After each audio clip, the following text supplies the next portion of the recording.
looks right now like a little tranquil and hilly stream actually goes on to be one of South India's mightiest and holiest rivers, the Kaveri.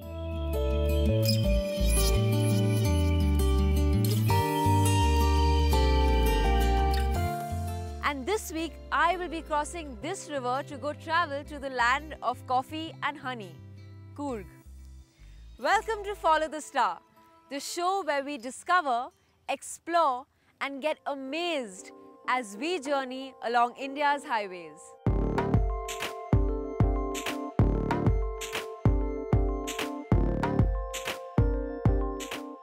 My journey though will not be limited to Coorg or even Karnataka. Our entire journey will cover two states, very different terrains and different highways. The first leg of our journey will be from Mysore to Polybetta in Coorg and then on to the Coorgi district capital of Madikeri. This journey will take place on three highways, the State Highway 88 in Kushalnagar, the State Highway 91 in Polybetta and lastly the State Highway 89 in Madikeri. Then, the second leg of our journey will be from Madikeri to Payoli in Kerala along two highways, the Coorg-Thalucherry Highway and the Idapalli Panvel Highway. The entire journey will be around 360 kilometers. But today, we will be starting on the first leg of our journey in Karnataka.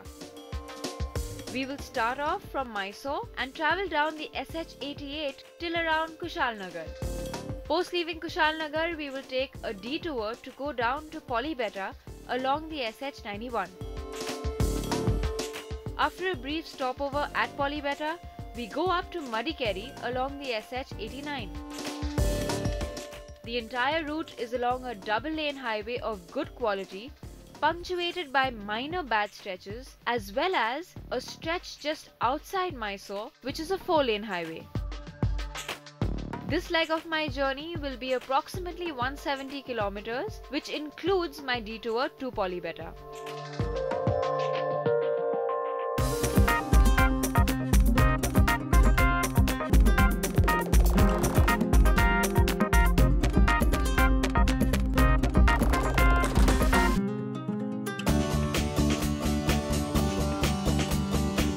My journey starts off from the erstwhile capital of Karnataka, Mysore.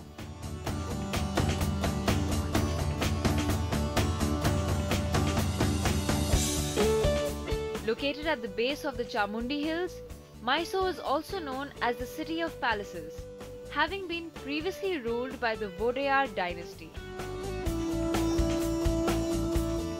Apart from the famous Mysore Palace, two other major attractions are the Chamundeshwari Temple and the very impressive and towering Gothic church of Saint Philomena's. It also might be a good idea to pack some of the very rich but very delicious Mysore Pak as a gift. Getting out of Mysore does take some time. Traffic, though not terrible, is unpredictable at times and the roads can alternate between a narrow 4-lane highway most of the way, punctuated by brief patches of a 6-lane highway. So I'm finally getting out of Mysore onto the Mysore-Madikeri highway, which is also known as the Hunsur Road. It's taken me more time than I expected it would take me because funnily the population and the traffic has been more on the outskirts and less in the city. Even the roads, they've alternated between being a 4-lane highway and a 6-lane highway, and my drive so far hasn't really been very smooth, but I'm really looking forward to a nice drive now. The road that I was driving down was the SH88, which is also known as the Mysore-Madikeri Road. Maybe because this is not a toll road, the uniformity that one finds in the lanes or the quality is missing. As I mentioned earlier, the road alternates between being one of 4 lanes and 2 lanes, but thankfully the quality of the drive remained constantly good.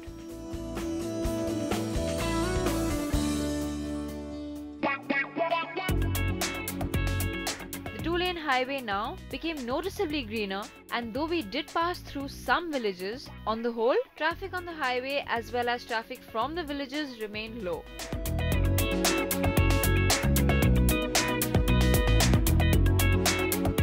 Around 40 kilometers out of Mysore, one comes to a fork on the road. Both roads lead to Coorg, but to different towns, and I was taking the one on my right to continue straight on to Madikeri.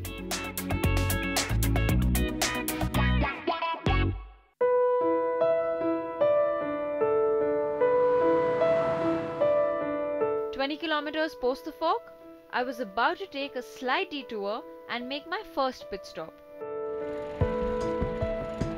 My destination, the Nun Rolling Monastery.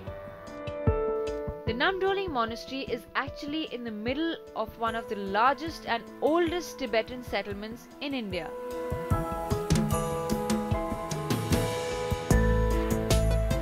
A big arch on the left is a good landmark to turn off the highway and onto the road to the monastery.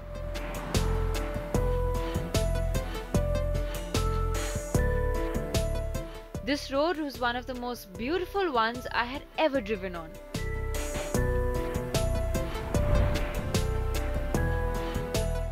Suddenly, from a dour South Indian highway, I felt that I had been transported to another country. The road was good, the rolling hills better, and the views just fantastic.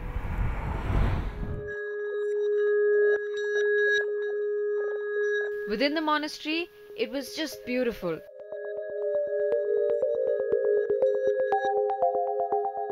The main building dominated the compound, but there were parks all around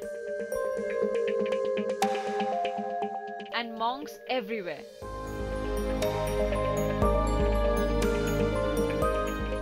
Entry is free and tourists are encouraged to visit as long as they don't disturb the monks.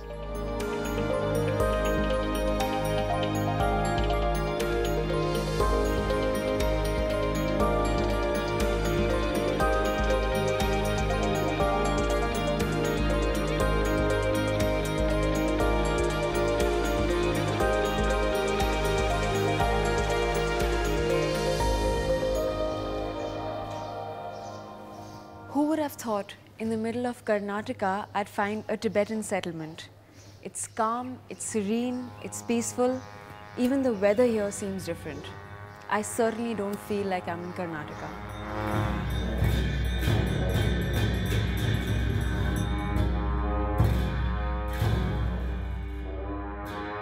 The monastery itself sits in the middle of a vast complex that also houses a nunnery.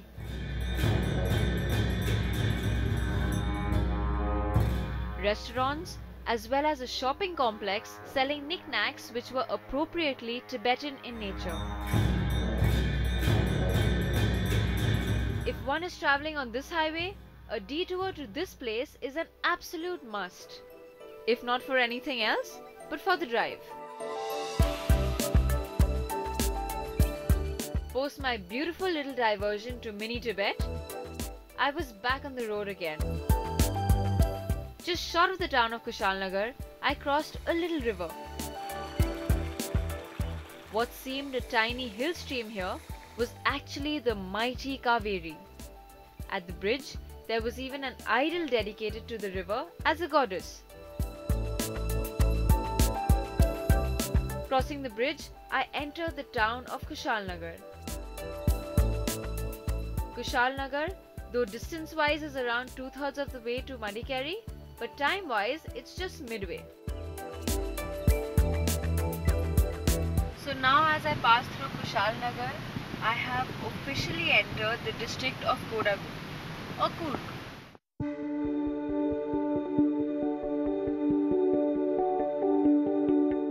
After Kushalnagar, I was going to be making another pit stop. It is called the Nisargadhama Ecological Park.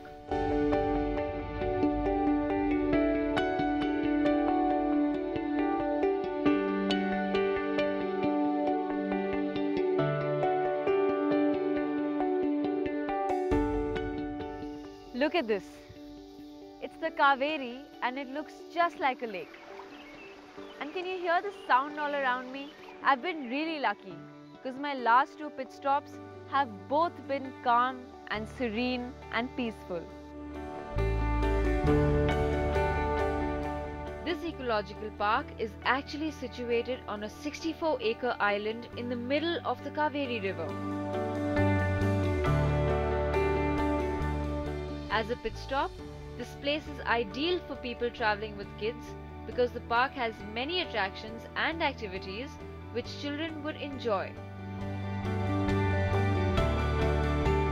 One can boat around the placid waters of the Kaveri or even take elephant rides.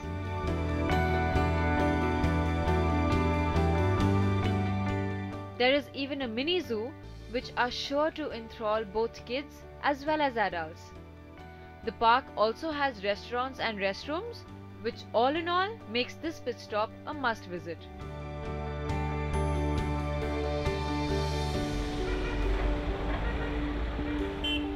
So I've left Nisargadhama behind me and I'm still on the SH88. This roundabout ahead of me, which is barely a kilometer away from Nisargadhama, has 2 ways. The road ahead takes me to my ultimate destination, which is Madikeri, but I'm taking a slight diversion to the road to my left, which will take me to Polybetta on the SH91.